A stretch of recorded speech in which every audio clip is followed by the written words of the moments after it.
Hola, ¿cómo están? Iniciamos un estudio bíblico e histórico basado en la primera parte de Apocalipsis capítulo 17. Como miramos en la imagen, trata de la mujer cabalgando la bestia. Lo titulamos Una autoridad política mundial. Esta es una expresión que aparece en un documento publicado hace unos años atrás. ¿De qué trata este tema? Pues es la relación que hay entre estos dos símbolos que son tan significativos y a la vez importantes de conocer. Una mujer cabalgando la bestia. Pero para entender mejor el significado de esta primera parte de Apocalipsis 17, sugerimos adentrarnos en aquel diálogo que mantuvieron los fariseos que vinieron con otras intenciones para dialogar con Jesús respecto de la cuestión del tributo.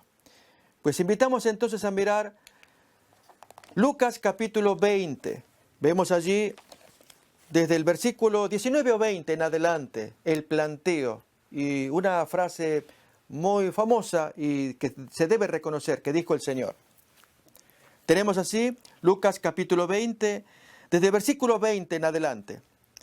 Y acechándole enviaron espías que se simulasen justos. Este es el único uso en el Nuevo Testamento de un verbo que tiene que ver con hipocresía. Es interesante. A fin de sorprenderle en alguna palabra para entregarle al poder y autoridad del gobernador. Y le preguntaron diciendo: Maestro, sabemos que dices y enseñas rectamente y que no haces acepción de persona, sino que enseñas el camino de Dios con verdad. ¿Nos es lícito dar tributo a César o no? Pero él, comprendiendo la astucia de ellos, les dice: ¿por qué me tentáis? Mostradme la moneda. ¿De quién tiene la imagen y la inscripción? Y respondiendo dijeron: de César. Pues les dice Jesús: dad a César lo que es de César y a Dios lo que es de Dios.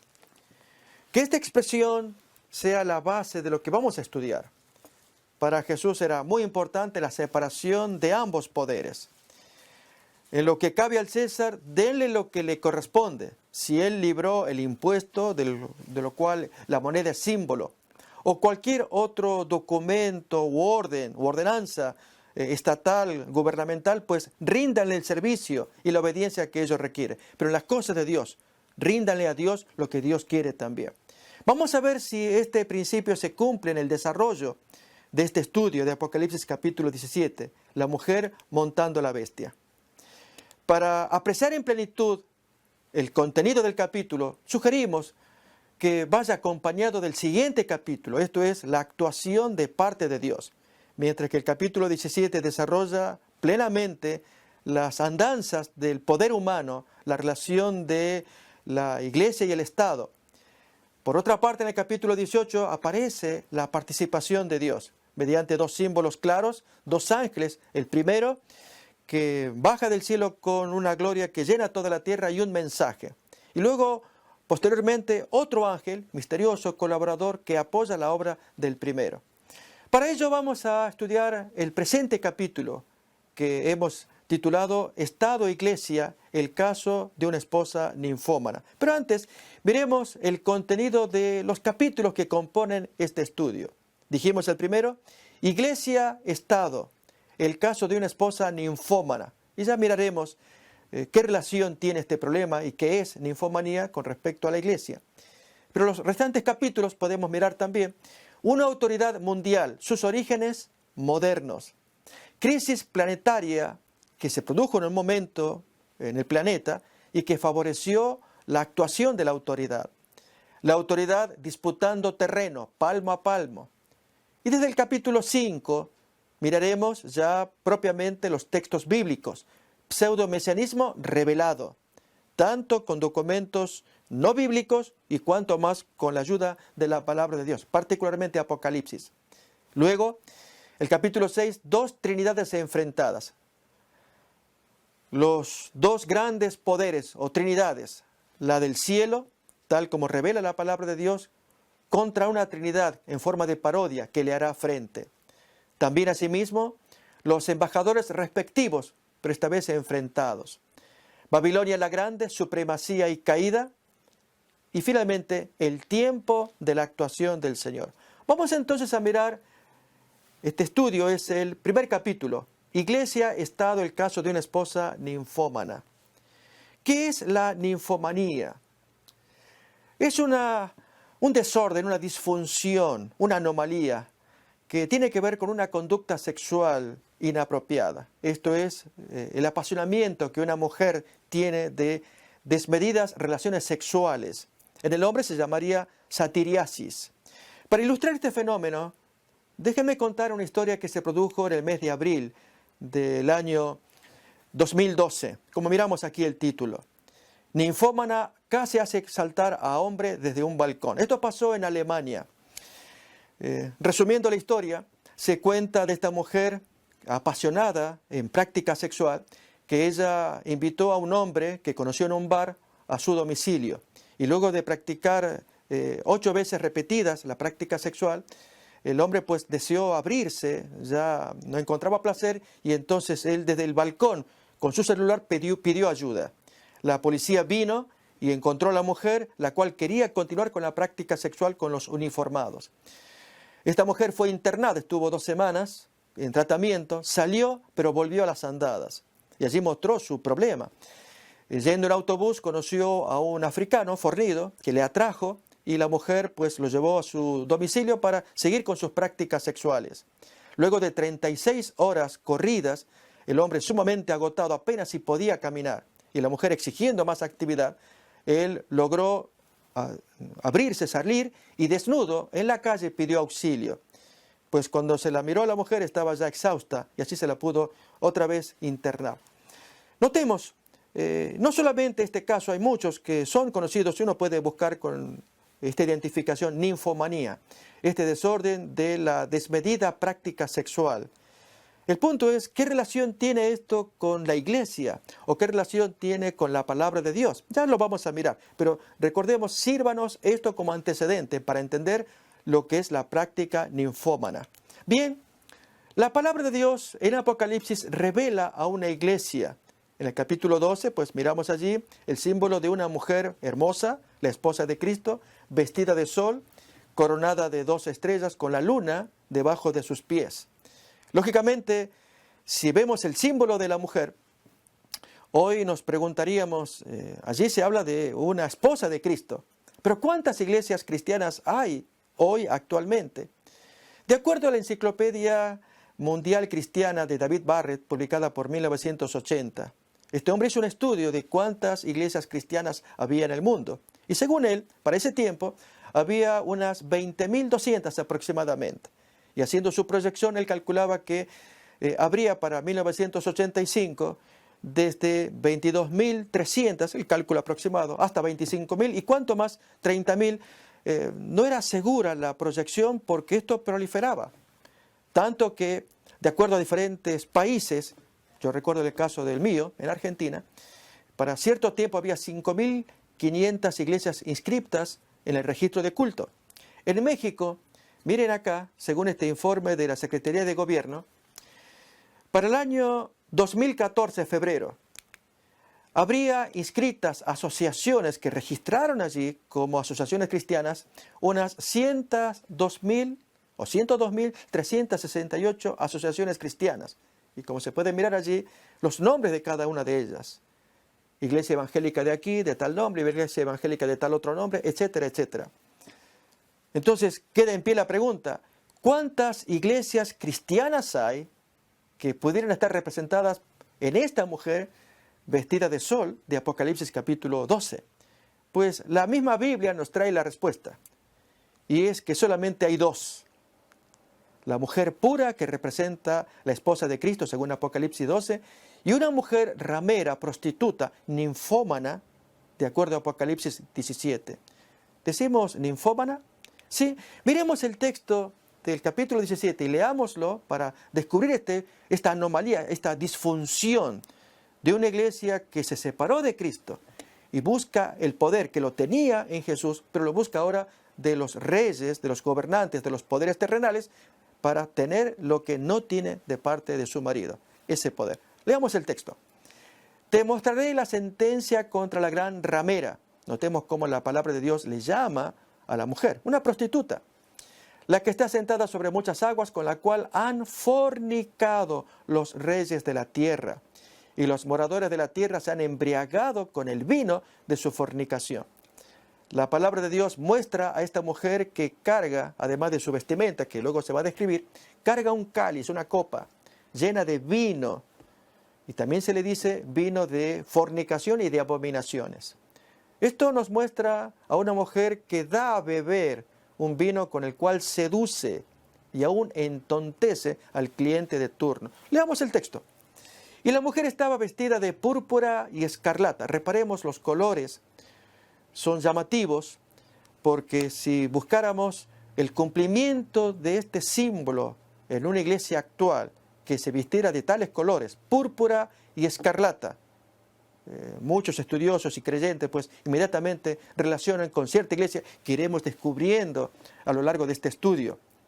Notemos que no solamente la ramera vestirá esos colores, también la bestia que carga, sobre la cual la ramera monta, también carga los mismos colores. Leemos.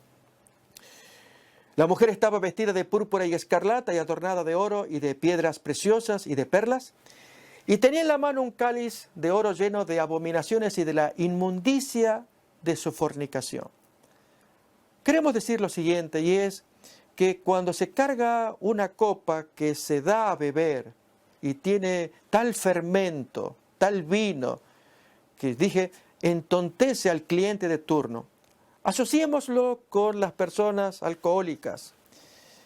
¿Cuántos de nosotros no tendremos quizás algún pariente, alguna amistad, que miramos esa situación y que lamentamos también?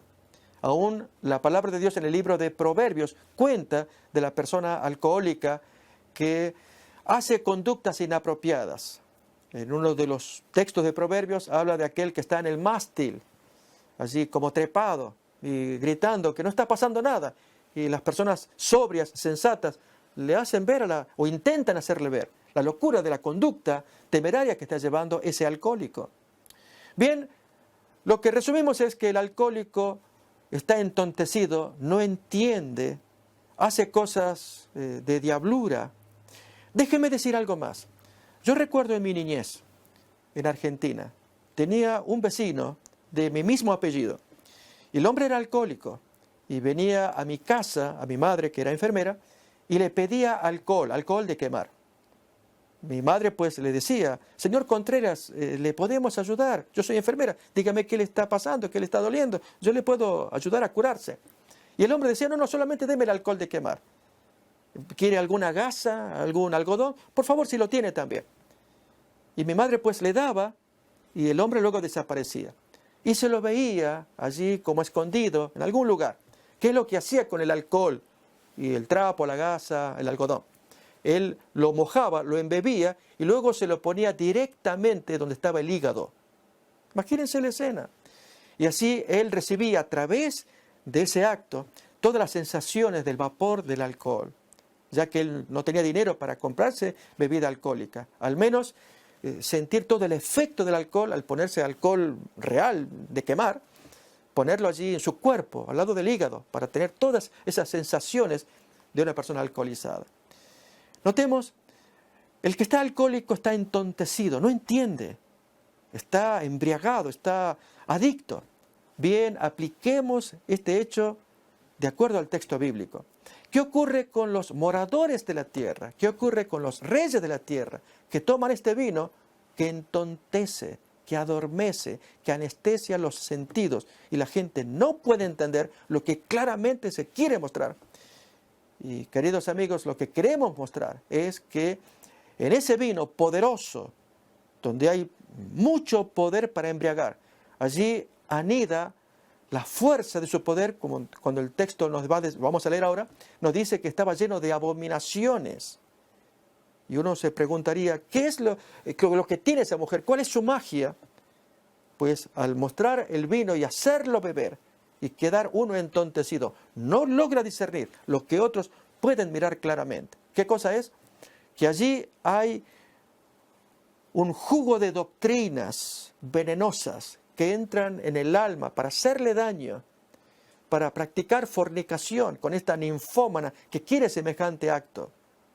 Y lógicamente, esta mujer hace este acto, lleva su gozo. Aún el texto nos va a decir más sobre ese cáliz en los versículos que siguen, que no vamos a mirar, solamente estos primeros, para que aprendamos la lección de que es tan importante para el hombre sensato, sobrio, advertir que la mujer quiere que todos beban de esa copa y practiquen su fornicación. Leamos lo que sigue todavía en el versículo 5. Y en su frente tiene un nombre escrito, un misterio. Babilonia la grande, la madre de las rameras y de las abominaciones de la tierra. Notemos que al llamársele madre de rameras, pues vamos a mirar que hay otras mujeres involucradas en este comercio. Ella es la principal, es la madre, es la jefa. Y las otras actúan como ella. El punto que importa ahora es, ¿a qué se refiere todo esto? ¿Qué significa este simbolismo? De eso queremos hablar. Vamos entonces a adentrarnos más de lleno en este estudio. Comparemos entonces las dos mujeres. Una que es la genuina esposa de Cristo. La otra que fue antigua esposa de Cristo. Pero la Biblia le va a llamar ramera. Decimos antigua esposa porque el Antiguo Testamento revela este hecho en textos como Ezequiel capítulo 16 o capítulo 23, que muestra al pueblo de Dios que se separa de su marido. El Señor pues le llama una ramera, una prostituta, que se acuesta con los caminantes, en fin, textos fuertes de contenido sexual, para que el creyente moderno pueda percibirlo en el lenguaje claro y aún en la figura que se utiliza, en la que estamos todos acostumbrados, lo que representa una infidelidad o una traición de parte de una esposa que debía su lealtad a su marido, y en lugar de ello, pues, se apartó del marido para dedicarse allí a comerciar con otros que son ajenos a la relación entre esa mujer, esa esposa y su marido. Vamos a ver en más detalle con los textos que nos van a ilustrar. Este es el primero, que nos lo trae el apóstol Pablo en 2 de Corintios capítulo 11. Lo leemos ahí. Porque os celo con celo de Dios, como un amigo que lleva a la novia para presentarla a su flamante marido. Porque os celo con celo de Dios, pues os he desposado con un solo esposo, para presentaros como una virgen pura a Cristo. Notemos, la iglesia, al unirse a Cristo, se convierte en una esposa pura. Pero aquí, miren la advertencia en el siguiente versículo. Pero temo que como la serpiente con su astucia engañó a Eva, vuestros sentidos sean de alguna manera extraviados de la sincera fidelidad a Cristo. ¿Cómo los sentidos con la astucia de Satanás pueden ser capturados y uno verse engañado? Pues es lo que queremos estudiar. Y de a poquito iremos mirando que el símbolo que Dios escogió, la de una prostituta y sobre todo ninfómana, que arde en pasión, vamos a verlo ilustrado perfectamente en la relación de una iglesia que se separó de su primer marido y se unió en situaciones muy complicadas, como miraremos. Primeramente, veamos en esta imagen el significado de los símbolos de fieras que representan los animales en las visiones y en las figuras que Dios utiliza para enseñarnos sus verdades. Leemos el texto de Proverbios 28:15, tal como dice en hebreo: león rugiente y oso agresivo. En la traducción de la Reina Valera 60 dice oso hambriento. En verdad, la palabra agresivo o hambriento se refiere a cuando el oso embiste con fuerza, con furia. Por eso se pone la traducción oso agresivo que embiste con furia. Es el gobernante impío sobre el pueblo pobre. En otras palabras, en los símbolos de la Biblia, cuando hay profecía simbólica como contiene el libro de Daniel o Apocalipsis y aparecen animales, representan a los poderes de la tierra, gobiernos, reyes, o como dice el texto, gobernante sobre el pueblo pobre, pero un gobernante impío. Ahora imagínense a una esposa de Cristo montando una bestia. Bien, vamos a ver a continuación en esta imagen. Esto es lo que nos quiere representar Apocalipsis capítulo 17. La que fuera una hermosa mujer, engalanada para su marido, y que le pertenecía a su marido, ahora ella está montando, llevando su poder sobre un animal que representa un gobierno. El significado entonces en el texto bíblico ahora de Apocalipsis capítulo 17. Pero antes repasemos los textos de Corintios. Os celo con celo de Dios, pues os he desposado con un solo esposo para presentarnos como una virgen pura a Cristo. Pero me temo que como la serpiente con su astucia engañó a Eva, vuestros sentidos sean de alguna manera extraviados y en gran medida con esa copa que le hace a uno extraviar al beber ese vino embriagante de manos de una mujer atractiva y sensual y ninfómana, uno perdió el sendero y comete la fornicación prohibida por Dios en este símbolo que estamos mirando. ¿Por qué? La esposa se separó de la fidelidad a su marido y se mete con extraños. Los extraños disfrutan de una situación y Dios tiene que castigar tanto a su antigua esposa como a aquellos fornicarios que estuvieron con ella. ¿De qué modo? Ahí tenemos ya más explicado el símbolo. León rugiente y oso agresivo es el gobernante que gobierna sobre el pueblo pobre, ¿sí? Y es entonces la iglesia, la antigua esposa de Cristo, montada sobre un gobernante. Y decimos más, el gobernante no va a mirar más allá que lo que las faldas de la mujer le permiten ver. Al sentarse ella encima del animal y extender sus faldas, el animal no puede ver más allá que lo que las faldas le permiten ver. Por lo tanto, la dirección del movimiento de esa bestia va a estar dado por lo que la mujer quiera o por donde quiera ir. Notemos el peligro entonces cuando se une una antigua iglesia que se separó de Dios y ahora está con un poder político para poder llevar el poder por donde él quiera ir. Vamos a ver esto ilustrado también, pero avancemos con los textos. Miremos acá Apocalipsis 17. Y me llevó en el espíritu al desierto y vi a una mujer sentada sobre una bestia escarlata llena de nombres de blasfemia, que tenía 7 cabezas y 10 cuernos. Este animal nos hace recordar el mismo símbolo al del capítulo 12, el dragón, que también tiene 7 cabezas y 10 cuernos, que representa a Satanás, el texto de Apocalipsis 12 así lo dice, como también del capítulo 13, también de 7 cabezas y 10 cuernos. La diferencia va a estar dada en lo que es las diademas o coronas, que de las cabezas del animal del capítulo 12 van a pasar ahora a los cuernos en el capítulo 13.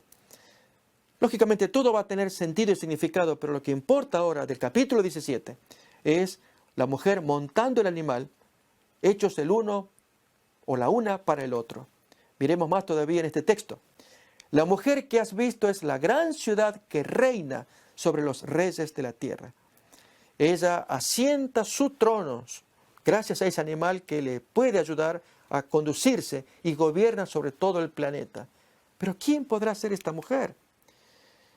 Dice más todavía, notemos, y la mujer estaba vestida de púrpura y escarlata, adornada de oro y de perlas, y tenía en la mano un cáliz de oro lleno de abominaciones y de la inmundicia de su fornicación. Este texto lo hemos leído. Notemos la imagen, pero miremos lo que viene a continuación. Con ella han fornicado los reyes de la tierra, y los moradores de la tierra se han embriagado con el vino de su fornicación. Y el texto que viene es texto único. Lo vamos a leer, pero lo vamos a entender con una traducción moderna también. Miremos lo primero. Porque todas las naciones han bebido del vino del furor de su fornicación. Permítanme retraducir el texto en un lenguaje coloquial para que se entienda. Es muy importante entender la relación entre la ramera y el poder que se le acerca. Tanto los reyes, gobernantes, presidentes, en fin, los que tienen poder, como los moradores, el público en general. El texto dice, porque todas las naciones han bebido del vino, permítame decirlo, y con respeto, han bebido del vino del ardor de su calentura. ¿Se entiende lo que es una ninfómana ahora?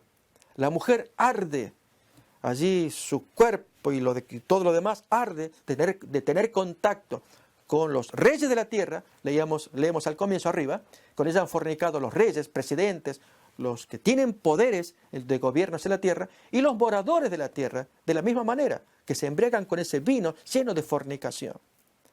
¿Qué está pasando aquí? Bien, vamos a ver entonces ahora el cumplimiento de este símbolo, pero rastreándolo con la mejor buena intención, como el texto bíblico nos lo enseña. Y nos estamos refiriendo a la iglesia de Roma. Pero miremos acá cómo era la iglesia en el primer siglo. Como vemos en esa imagen. Cómo pudo haber sido la iglesia de Roma cuando el apóstol Pablo escribió su carta, la carta a los romanos, en el año 58 de la era cristiana. Leamos los textos. Esto es Romanos capítulo 1 y aún el capítulo 11. Dice así: a todos los que estáis en Roma, amados de Dios, llamados a ser santos, gracia y paz. La palabra santo significa consagrado o separado. Por lo tanto, Dios llama a esos hijos de Dios, a esos creyentes, como separados del mundo, llamados a ser santos. Y si el creyente se mantiene en esa situación de estar separado, Dios lo bendice. Pero cuando se mezcla con el mundo, va a haber problemas. Ya Jesús lo había dicho: yo no te pido que los quites, que los saques del mundo, sino que los guardes del mal. Ellos tienen que ser levadura en el mundo. Bien, miren cómo sigue más. Doy gracias a mi Dios mediante Jesucristo con respecto a todos vosotros, de que vuestra fe se divulga por todo el mundo. Efectivamente, la fe de la gente de Roma, de la iglesia que estaba nada menos que en la capital del Imperio Romano de aquel tiempo, primer siglo. Acordémonos de los grandes emperadores, que allí Tiberio, Claudio, Nerón, y especialmente Nerón, cuando 6 años después de enviar esta carta a la iglesia de Roma, desató la feroz persecución por buscar culpables de la quema de la ciudad de Roma. El 19 de julio del año 64 de la era cristiana. Se desata la persecución, que fue terrible, el castigo, el peso de la ley civil contra culpables que son inocentes. Absolutamente nadie sostiene que los cristianos hubieran incendiado Roma. De hecho, historiadores de la época, como Suetonio o Tácito, que cuentan de esos eventos, le atribuyen la responsabilidad al mismo Nerón.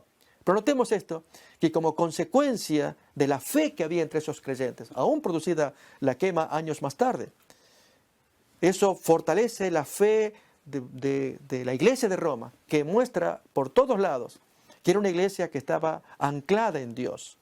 Los creyentes se aferran a Dios, cumplen la voluntad de Dios, y en la capital del imperio la fe se divulga por todos lados, en toda región, en toda ciudad donde hubiera iglesia cristiana. Miran a la iglesia central, diríamos de la capital federal, como se dice en Argentina, o del Distrito Federal, como se dice en México, o donde, como queramos decirlo, de la parte central del país. Bien, esto era la iglesia de Roma, y todos observaban cómo se comportaban, la iglesia y su pastor.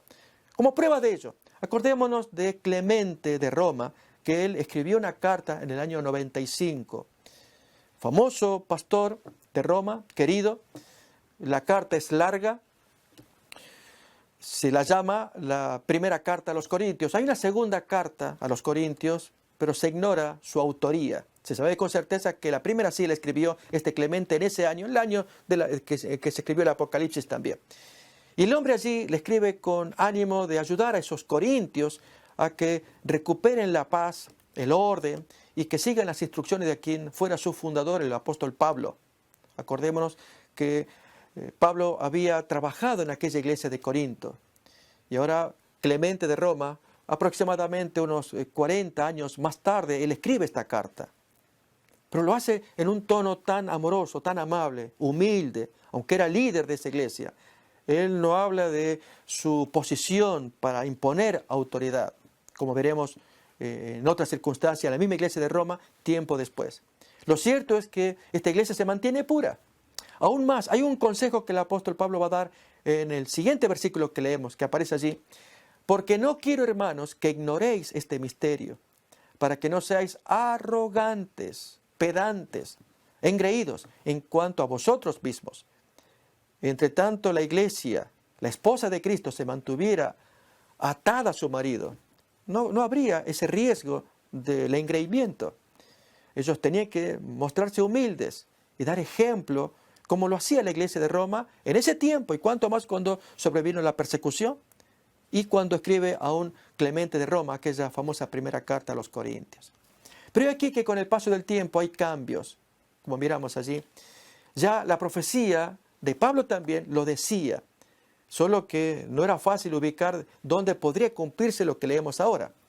Nadie os engañe en ninguna manera, porque no vendrá Cristo sin que antes venga la apostasía y se manifieste el hombre de pecado, el hijo de perdición, el cual se opone y se levanta contra todo lo que se llama Dios o es objeto de culto, tanto que se sienta en el templo de Dios como Dios, haciéndose pasar por Dios. Segunda carta a los Tesalonicenses, capítulo 2.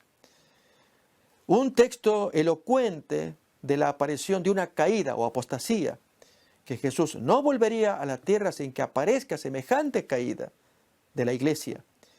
Y sobre todo, las características de esa caída, que habría alguien que se sentaría en el trono haciéndose pasar por Dios y que lo que él enseñara o hablara estaría en contra de la voluntad de Dios. Si repasamos el texto, el cual se opone y se levanta contra todo lo que se llama Dios o es objeto de culto, porque lo que enseña va en contra de la voluntad de Dios, eso iremos mostrando. Por lo tanto, hacía falta que estas cosas aparecieran. No sabemos en los designios de Dios por qué Él lo permitió. Recordemos que deja en nuestras manos el libre albedrío.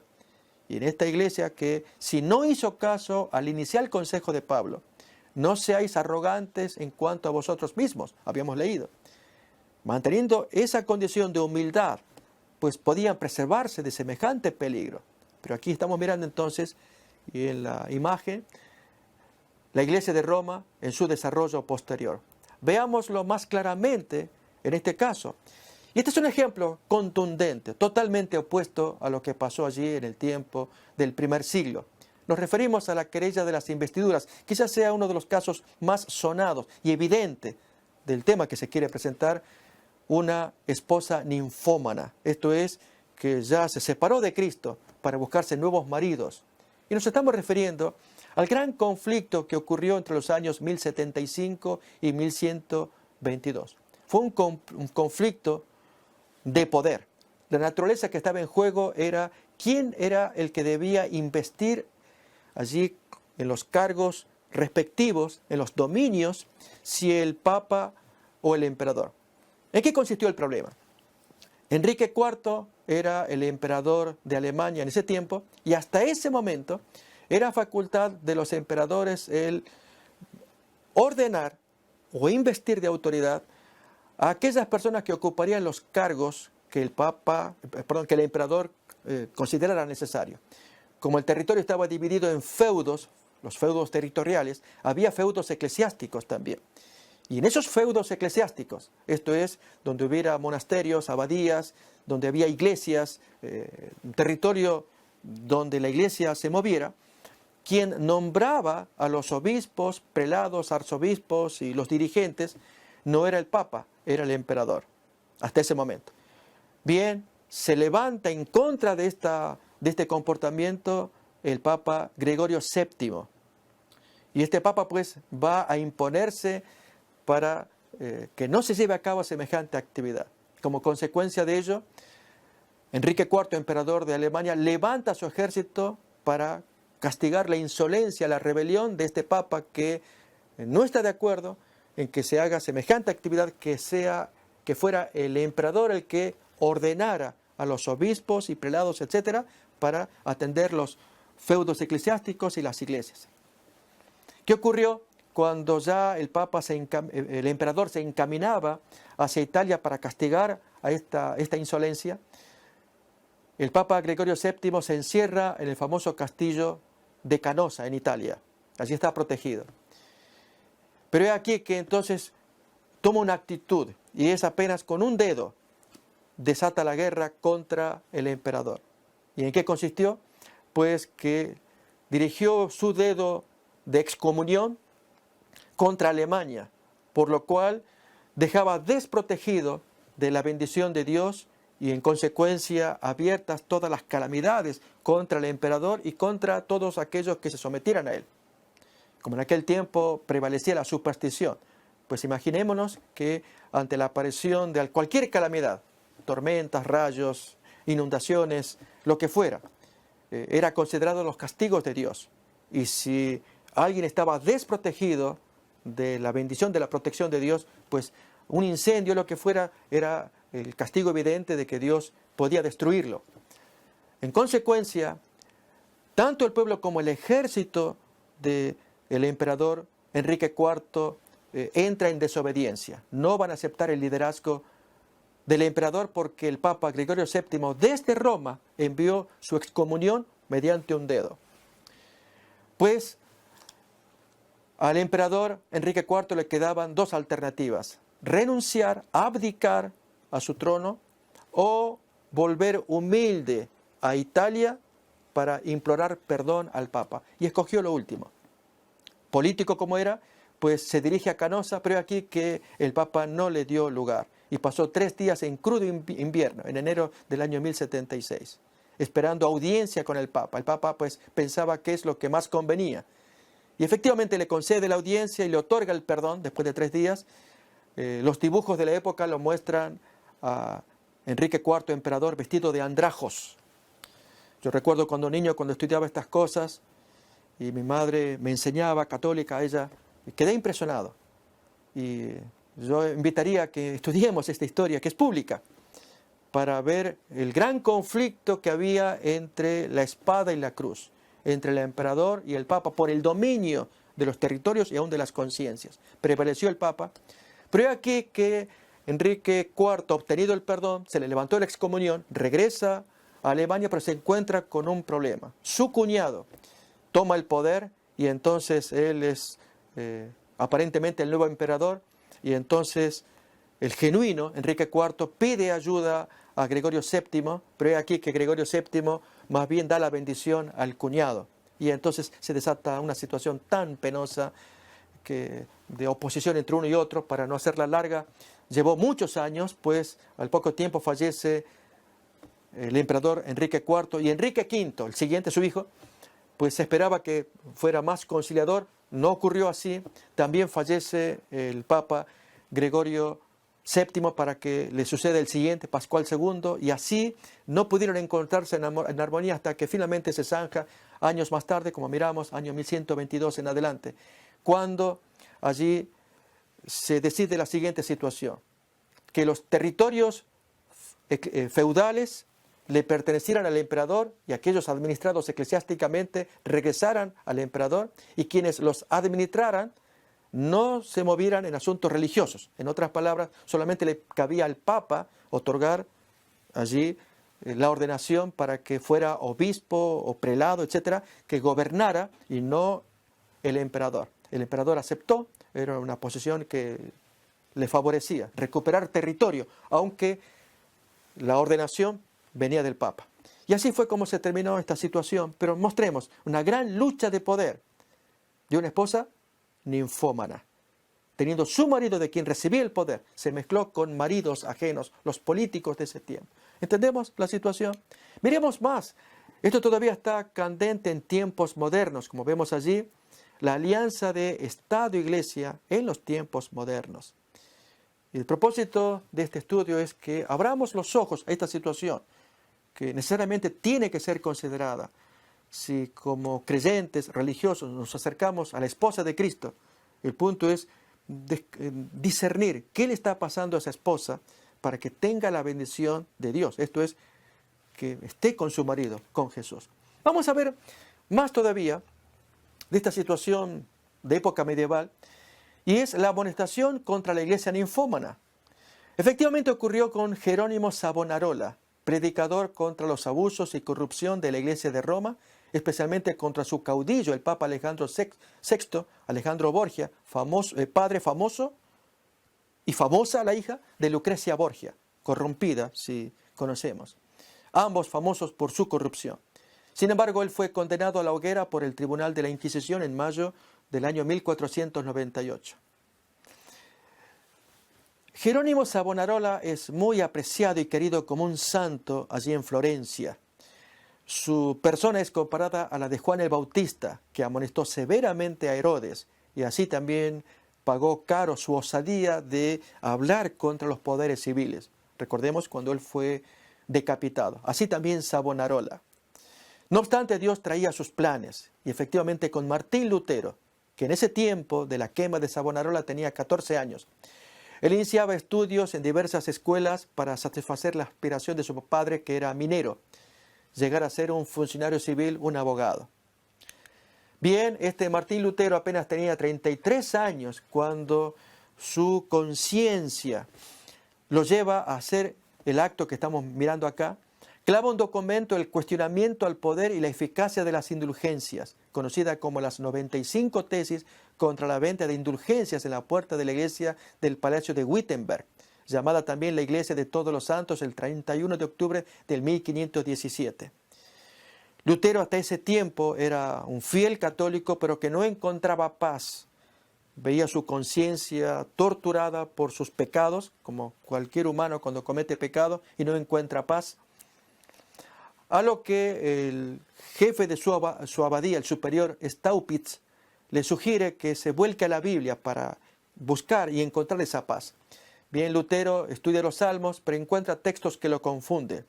Él, asustado por la justicia de Dios, en la concepción humana es darle a cada uno lo que le corresponde. Por lo tanto, la justicia de Dios es caerle con rigor allí el peso de la ley contra su alma pecaminosa. Pero encontraba en algún salmo que decía que Dios salva por su justicia. ¿Cómo podía salvar con una justicia con la cual Él ajusticia a la gente? Quedaba confundido.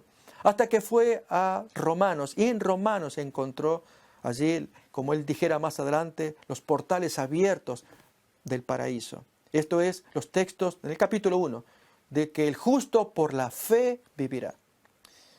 El texto también que dice Pablo allí, que él no se avergonzaba del Evangelio porque era poder de Dios. La palabra griega que se usa allí es dynamis, que significa poder, pero que se ha usado esa palabra para expresar la dinamita, acordémonos, creada por Alfred Nobel, premio Nobel, el creador del premio Nobel. Bien, efectivamente, el poder es dinamita en aquel que cree, tanto al griego como al judío, va a decir así el apóstol Pablo. Bueno, eso fue lo que pasó en Lutero. Allí en la Biblia descubrió que por fe en lo que hizo Jesús obtenía su salvación. Y escribió entonces esas 95 tesis cuestionando la venta, el negocio que se hacía de vender perdón para obtener la gracia de Dios. Pero es aquí que avanzando en los estudios personales que hacía, avanzó más allá. Y esto es bueno saber. 3 años más tarde, a lo que había publicado las 95 tesis, publica este opúsculo que se llama A la nobleza cristiana de la nación alemana, en agosto de 1520. Esto se puede bajar por internet en español, PDF. Comento porque es un documento importante. Miren el artículo 23. No se puede ni se debe llegar nada peor de lo que está practicando la silla romana. Suprime el mandamiento de Dios enalteciendo su propio mandamiento por encima de aquel. Si el Papa no es el anticristo, que otro me diga quién es o quién será. 2 meses más tarde, Lutero publica otro documento, también que vamos a mirar en español, que se puede bajar de internet. Interesante de tenerlo porque él valientemente va a decir algo que luego 500 años más tarde sus propios seguidores lo desdicen. Leamos. En la cautividad babilónica de la iglesia, publicada en octubre del año 1520, Lutero escribió: el papado no es más que el reino de Babilonia y del verdadero anticristo.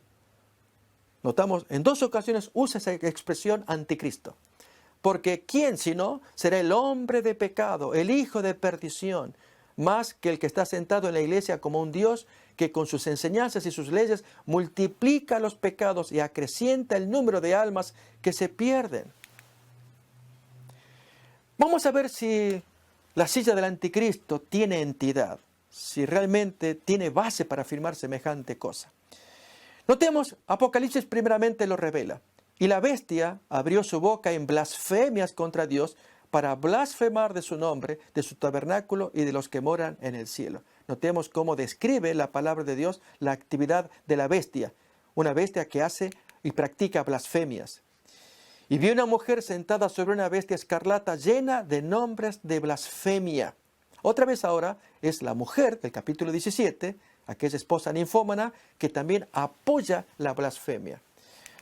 Lógicamente sería bueno definir qué es blasfemia de acuerdo al Nuevo Testamento. Por lo menos tenemos 3 conceptos claros que se aplican a Jesús. 2 de ellos al menos. Miremos.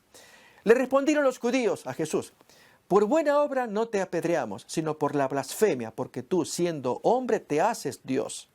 Notemos entonces que, de acuerdo a la Biblia, es una blasfemia que aquel, siendo mortal, se yerga, se establezca como Dios. En el caso de Jesús no aplica. Él es el Hijo de Dios, Él es Dios. Pero un mortal que se hace pasar por Dios, eso es blasfemia. Notemos el segundo caso. Entonces los escribas y los fariseos comenzaron a cavilar diciendo: ¿quién es este que habla blasfemias? ¿Quién puede perdonar pecados sino solo Dios? Nuevamente, esta acusación dirigida a Jesús no cabe en él, porque Jesús, siendo Dios y siendo Hijo de Dios, Él tiene el poder de perdonar pecados. De hecho, en ese capítulo de Lucas 5, lo revela al curar al hombre. Pero que un mortal se arrogue semejante derecho de perdonar es blasfemia. Y miremos todavía más. Esto dijo Jesús: todo pecado y blasfemia será perdonado a los hombres, pero la blasfemia contra el Espíritu Santo no les será perdonada. Mateo 12. La pregunta es: ¿y qué es blasfemia contra el Espíritu Santo? Imperdonable. Lo aclara el siguiente versículo en palabras de Esteban, a punto de ser ya apedreado. Dice: duros de cerviz e incircuncisos de corazón y de oídos, vosotros resistís siempre al Espíritu Santo, como vuestros padres, así también vosotros. Y dichas estas palabras, pues lo apedrearon. El resistirse al Espíritu Santo conduce a la persona a una blasfemia. ¿Será que esto lo podemos ver en el que Lutero llamó el anticristo? Bien, aquí tenemos esta primera imagen, la triple corona papal, que ya por última vez luce el papado en la persona de Pablo VI, lo que decimos la tiara, que compone de 3 coronas. Varían los significados de la corona. Allí, básicamente, él es el gobernador de todos los gobiernos de la tierra, aún del cielo y la tierra, y vicario de Cristo. Es una de las interpretaciones, pero hay otras más. Gobernador del cielo, la tierra y de las partes inferiores. Pero lo que importa es que esa triple corona, cuyo significado se debate, ¿a qué representa? Es una triple corona. Y entonces uno se preguntaría que un mortal lleve 3 coronas. Es más, en ocasiones en que se ha pronunciado que Él es Dios en la tierra para decir las cosas que se deben hacer. Eso es blasfemia. O miremos este otro ejemplo. Cuando en el año jubilar de la misericordia, que en un momento más vamos a ver más detalle, desde diciembre del 2015 hasta noviembre del 2016, el Papa da permiso para perdonar a mujeres que hayan abortado.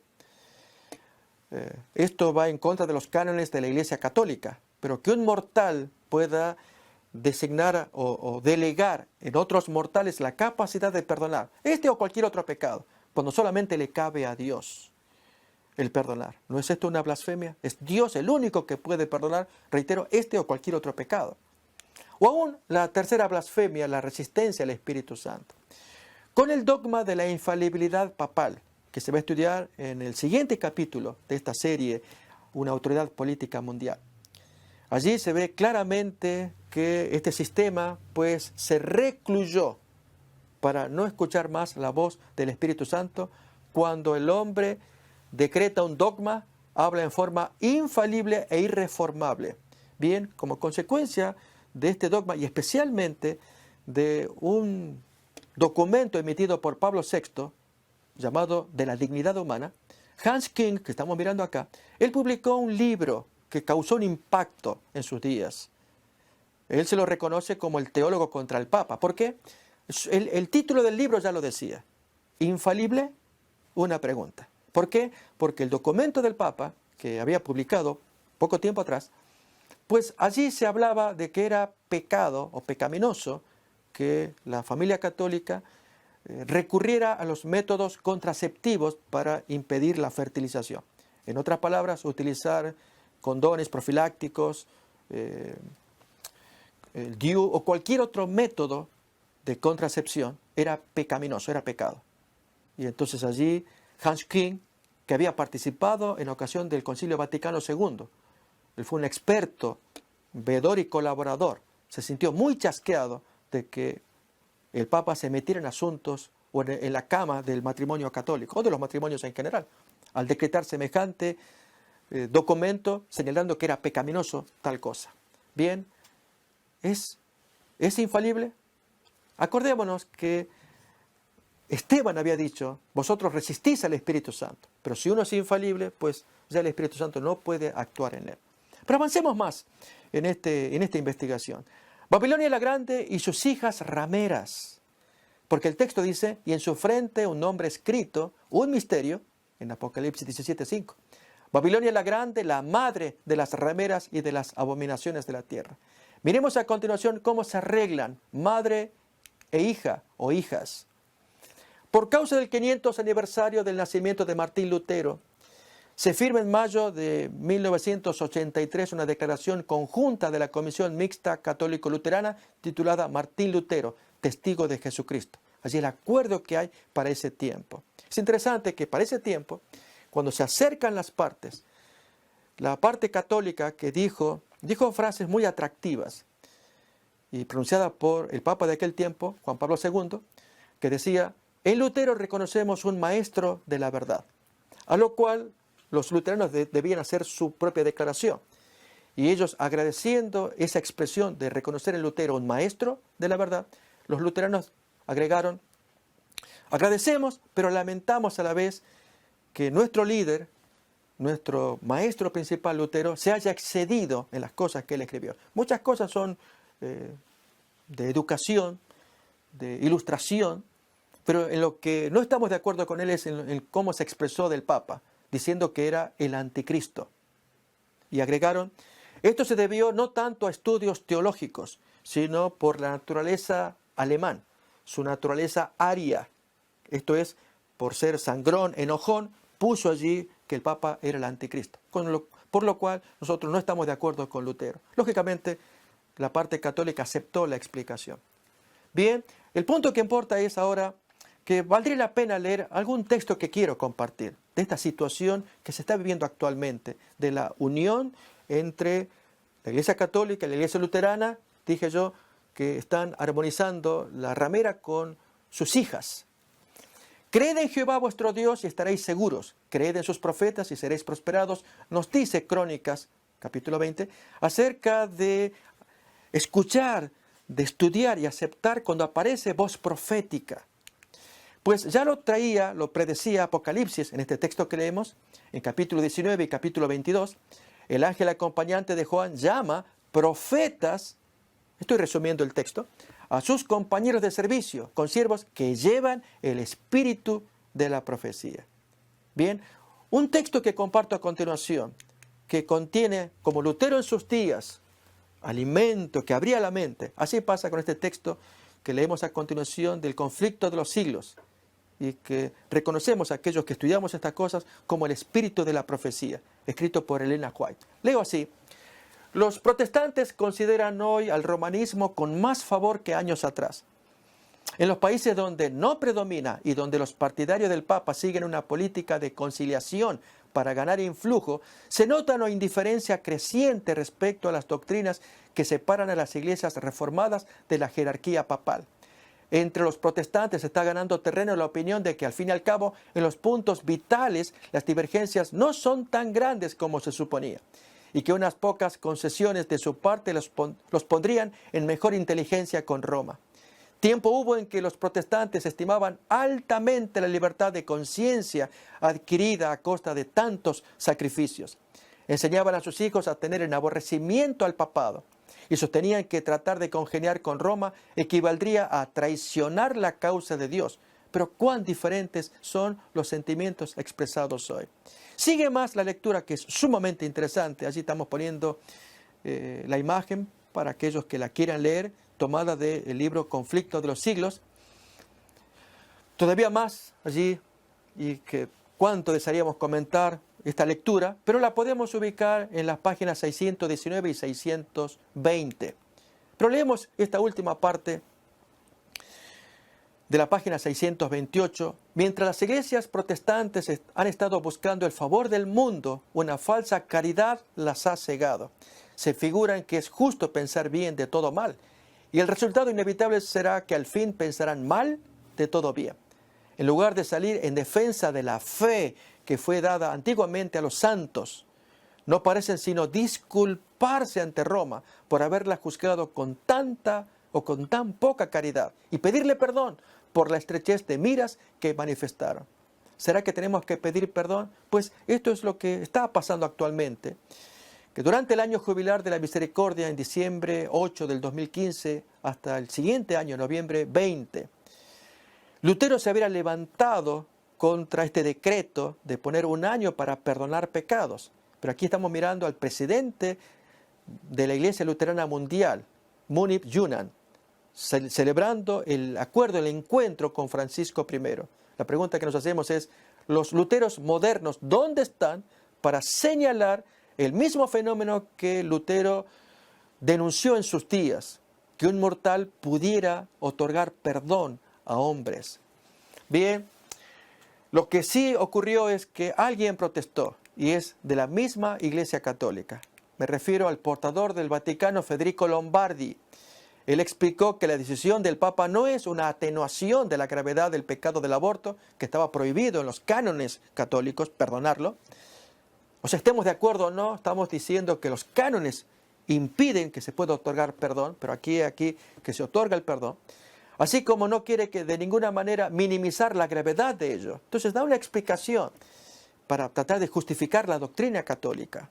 Lo cierto es que ambos líderes, ellos firman en conjunto una declaración donde se busca un acuerdo, notemos para octubre del año 2016, en espera de la reunión que se esperaba de una conciliación para la misma fecha del año 2017.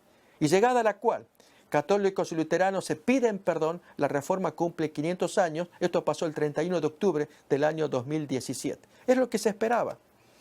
Ahora, si pensamos en esta última parte, cuando Juan Pablo II para 1995 publicó su carta encíclica Ut Unum Sint, en latín, que significa para que sean uno, de acuerdo a Juan 17, 21. El Papa cree que podemos ser uno, pero hay 5 temas de discusión para que logremos esa unidad. La pregunta es si podemos tolerar esos 5 puntos, que los miramos allí a modo de bosquejo. Está en el párrafo 79 de esta carta encíclica. La relación entre la Sagrada Escritura como la más alta autoridad en materia de fe y la Sagrada Tradición como indispensable para la interpretación de la palabra de Dios. Acordémonos que la fuente de autoridad para la Iglesia Católica es la Escritura, la tradición. Esto es lo que los grandes santos y escritores de la antigüedad, los padres eclesiásticos, Jerónimo, Agustín, Ignacio, Justino, Ireneo, etcétera, hayan opinado acerca de la Biblia, y eso es voz de Dios también. Y la tercera fuente de autoridad es el magisterio, el maestro, esto es el Papa. Bien, aceptar entonces que la tradición pueda opinar y definir, de modo que yo crea lo que está en la Biblia, si lo dijo San Agustín o San Jerónimo, la tradición. Esto es punto básico para buscar un acercamiento. Segundo, la Eucaristía como el sacramento del cuerpo y la sangre de Cristo, una ofrenda de alabanza al Padre, el sacrificio conmemorativo y la real presencia de Cristo. Aceptar que en aquella hostia se transforma de un simple fragmento de pan, gracias a la oración del sacerdote, en la misma presencia de Dios. De modo que a Dios lo tengo cuando como la hostia y Dios entra en mi cuerpo allí por medio de la ingestión de esa comida. Esto es una creencia que hay que aceptar para tener un diálogo común. O la siguiente, el orden como sacramento para el triple ministerio del episcopado, presbiterado y diaconado. Esto significa que de los 7 sacramentos, este en particular, el orden, por el cual el sacerdote tiene la facultad, por la imposición de manos que él recibió, de que él puede otorgar algo que en forma natural no se tiene, pero si él ora y lo impone, entonces se transforma. Es el caso del agua salutífera del bautismo. Un agua común, pero si el sacerdote ora, entonces el agua convierte en agua de salvación para el niño. Lo mismo el perdón. El sacerdote, al darle el ego te absolvo, transforma la acción de la confesión y la transmisión de perdón en un hecho real. El hombre está perdonado. La extrema unción, lo mismo, santos óleos. La persona recibe allí, a través de la bendición, el perdón y entonces su derecho al cielo. Porque hay un hombre que con un sacramento que tiene, como es el orden, puede hacer maravillas. Notemos, esto es otra creencia que hay que aceptar. Lo mismo el magisterio de la Iglesia, confiado al Papa. Cuando el Papa habla es Vox Dei, voz de Dios. Y el último punto, la Virgen María como Madre de Dios e icono de la Iglesia. María Virgen es la mujer más excelente que jamás haya pisado la tierra, al haber criado, educado a Jesús, y por el hombre que tenemos allí, como es nuestro Maestro y Dios a la vez. Pero de allí a creer que María, Madre de Jesús, sea Madre de Dios, e incluso más, que intercede, como leemos también allí, intercede por los discípulos de Cristo, es un salto muy grande, pues se roba un derecho que le pertenece a Dios, que lo ganó en la cruz del Calvario cuando Jesús muere por los hombres. Él se gana el derecho de interceder por esos hombres. Pero aquí que su mamá, pues allí es la que intercede, es un tema de conflicto, pero forma parte de la mesa de discusión. Nuestra propuesta, queridos amigos, es si Juan Pablo II trajo en sus días, 1995, en aquella carta encíclica Ut Unum Sint, y leíamos el párrafo 79, los 5 puntos básicos para poder llegar a un acercamiento. Más bien, tomar las palabras que están también en el Evangelio y que están puestas aquí, pero traídas en lenguaje de latín y dichas por gente secular. Interesante que hasta gente del mundo esto lo puede mirar. Voy a invitar a que miremos el texto de San Juan, el capítulo 17. Allí donde aparece el Ut Unum Sint en latín, para que todos sean uno, hay una porción previa que vale la pena tomar.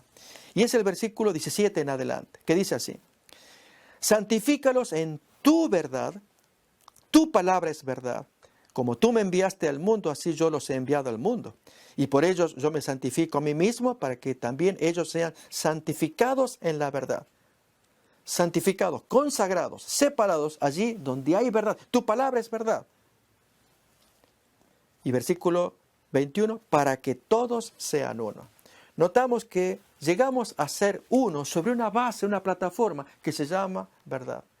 Miremos cómo lo dijo Aristóteles. Él fue discípulo del famoso filósofo Platón. A su vez Platón, discípulo de Sócrates. Y Aristóteles, él publicó un libro que se llamó Ética a Nicómaco. Él tiene frases parecidas, pero aquí que alguien que hizo una vida de Aristóteles, Amonio Hermias, del siglo V, él publicó lo siguiente. Leemos ahí. Amicus Plato, sed magis amica veritas. Amicus Plato. Platón es amigo. Yo soy su discípulo Aristóteles. Platón es mi amigo.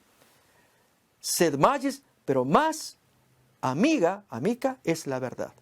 Podemos ser amigos, pero más es la verdad. Ella es mi amiga.